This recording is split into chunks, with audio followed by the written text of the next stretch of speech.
guys, welcome back to the channel.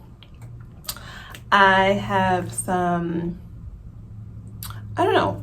First of all, let me just put this out there. When I was a loose natural, I was a product junkie. When I found out that the main products I would be using for locks was shampoo, a refresher, and maybe an oil, I was like, sign me up, okay? Because I'm done with this life and collecting all these products, trying all these products that weren't doing anything for my hair. But sometimes I get that itch, you know, that itch to go out and buy something, to peruse the Target aisle and pick up products that I probably should not. So these are my confessions, okay? These are lightweight, water-based refresher sprays and leave-in conditioners that I have been using on my hair. Trial and error for many of them. I have some loves and some hates, but I'm willing to share them with you guys. And I'm wanting also to know specifically what you guys are using for refreshers or leave-in conditioners if you're using them. And yeah, this is a community, guys. We need to share and help each other out. So I'm gonna first start off with my leave-in conditioners. This is something that I would usually spray on my hair, maybe right after a shampoo, right after wash day. As I'm taking my hair down from my towel, this is something that I would kind of spray on my hair to give it back some moisture, something, right? All right, so the first one, I don't have a whole lot. 6 products, is that a lot? Well, I wanted to give this one a fair try before I said a word about it. And that is the Dr. Locs leave-in conditioner. You can see where it is. It's almost on empty, okay? So I've used this probably the most out of all the products. Actually, no, this is probably the one that I've used the second in line. I've used this quite a bit, and I've actually made a repurchase of this. Now, this product is wonderful in terms of its ability to moisturize the hair and give it a shine. Like, I never thought that anything could make locks shine, and for me, okay, for me, para mí, this gives my locks a shine, a sheen. And no, it's not super long lasting, it's not, you know, a week-long shine, but for a day or two, my hair has luster, okay?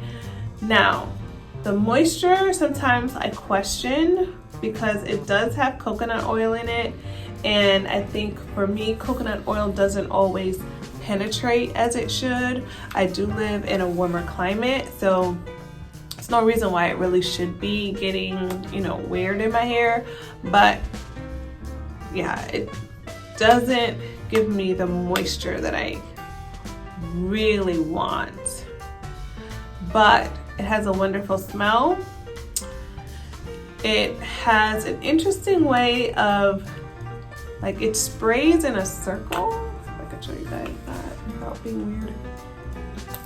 Like, it sprays in a circle. So yeah, I don't even know if you guys could see that. Like, I don't really like the spray nozzle on this. It's just not as even to me as some other products or other spray nozzles. Maybe I'm being extra, but the smell is divine. It does last long, but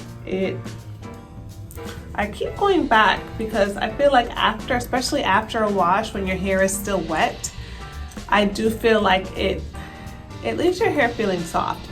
Now, I would not recommend this as just a refresher spray, like during the week refresher, because honestly, I feel like it just sits on top of my hair. I have low porosity hair. It kind of just sits on top and you can see the shine, but my hair still feels dry. So I definitely recommend this if your wet hair needs a little bit more of a boost. Okay, Tantu leave-in conditioning mist instantly hydrates and adds shine. Now, this is my second or third bottle of this stuff, okay? Guys, this is all bad. I know this. I mean, some of y'all looking at me already saying, Tantu, really, girl? Yes, I know. It's not the most healthiest product. You know, we previously moved from Dr. Locs, which is like all natural, you know, vegan. I mean, this product is nothing but items that you can actually pronounce, okay? This one has like 11 ingredients in it, but it works. It works for my hair. I mean, it leaves it feeling soft, it leaves it feeling moisturized. I mean, maybe no shine, which I'm okay with, but honestly, it really does soften my locks. And I had to quit using this because I just know that it's not real, if that makes sense. Like, it's not good ingredients that I'm putting into my hair. If I can't say these ingredients, if it's so many that I cannot even count, then it's probably not ideal. It's probably not best. So short term, it meets my needs in terms of softness and hydration, but I just know in the long term I'm gonna regret that I used this just because of all the trash that's in it. I just happened to pick this up.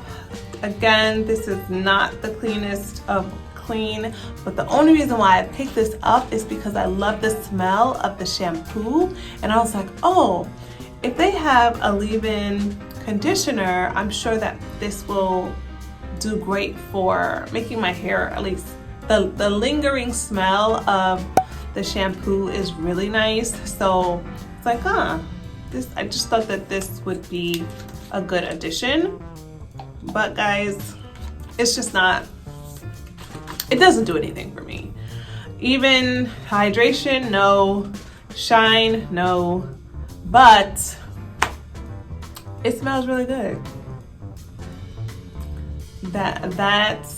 That's its claim to fame for me. It smells really good, but it does not do anything for my locks. So this is kind of a no-go. I use it on my daughter's hair. She has high porosity hair. It actually works well for her, but for me, no. Or something that I've tried recently is the Design Essentials Bamboo and Silk HCO leave-in conditioner. Now, I do not like the price on this, okay? The rest of the stuff that I've named previously, they have a decent price. Dr. Locs is a little bit more expensive. I want to say around the $15 range, but this is not a natural product. I know that. And I'm not willing to pay extra for additives and preservatives. I'm just not. If it's quality natural products, I'm willing to go a little extra, but if it's not, then it's just not worth it for me. But this, guys, after a wash, the smell is divine. It really does soften the hair. I'm gonna keep using it because I paid $14 for it, so it's gonna get used. And yes, it has some questionable ingredients. However, I know that this is also a Black-owned business. I know that for whatever it's worth, that at least this is catering to my strands in some way, form, or fashion. I know it might not be all natural, but I really like this. I like how it feels. I like the moisture that it gives my hair. It's very lightweight. All the products I'm sharing with you guys are just like water-based. And what I like about this is that it doesn't leave like a film or stickiness on my hair or anything weird. I think that's what this did. It left like stickiness, weird, like filmy feeling on my hair. So I was not a fan at all. But this is, oh, it's literally like water, like enhanced water. That's how I feel about this. Okay, so my last two are indeed refreshers. So during the week, this is what I usually go in with to kind of give my hair a little bit of a boost. And that is the Vita Naturals Rose Water Mist. This is actually my second bottle of this stuff. It's really, really good. I know I don't want to say that all rose waters are created equal, because I know some of us have been under the impression that, oh, I can buy some rose petals and then boil them and then have my own rose water. But from what I'm understanding now, that's more of a rose water tea than actually a rose water mist. And a lot of the nutrients and the ingredients are actually being altered in a major way when it's boiled. Yeah, you're losing some of the key nutrients when it's being boiled rather than if it's a hydrosol, which is what this is. So I really love this mist. I love how it sprays. I love the smell, just a really light rose smell. And I honestly don't feel like I have to re-moisturize often with this. You can tell, like, this is usually my jam right here for just a pick-me-up in the morning when I've taken off my hair scarf and just feeling like my hair just needs a little bit of a boost, take out some of the crinkles, and yeah, it just works wonders. And when my hair is feeling extra dry, that's when I would go in with this, saturate my scalp and everything else, and then seal with an oil. Next and final is the Miele Curl Refresher Spray Anti-Frizz. Okay, so first of all, guys, you know, I just love smells, okay? Oh, and that's honestly one of the reasons why I bought this, because the rose water is very subtle, but sometimes I just want to walk into a room and be like, some rose here. You know what I'm saying? And rose water is just, you know, it's just rose water. Like, there's no like lingering perfume smell, you know, which is expected. So I was hoping that maybe this would do it for me. It has more of like an oily film to it, not greasy, just oily, and my hair just doesn't really take well. It just kind of sits on top of my locks. It doesn't really get in there. So another thing about these sprays that I recommend, especially if you're low porosity, is really squeezing your refreshers or your leave-in conditioners in your hair in order to truly feel the benefit. Like, give it some help, like allow it to be great by giving it some support. So this, you get like you guys can't see, but my hands are oily. It's not just wet, it's oily. And even with shaking it really well and everything like that, it just smells great, but just, I feel like there's too much oil in there for it to really give me hydration. Guys, I'm sorry if this is all over the place, but this is what's in my arsenal now. Believe it or not, it looks a lot better than my arsenal looked when I was a loose natural. So these are kind of some of the things I've reached for. If I were to pick one, actually I can't pick one. If I were to pick two to be my after wash leave-in conditioner, it would definitely be the Dr. Locs and then the Design Essentials. And then of course for my everyday refresher, it's the Phyta Naturals, period. Okay, so I'll leave all the links down below.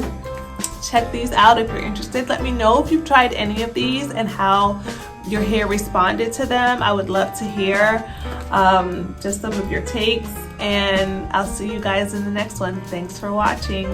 Bye.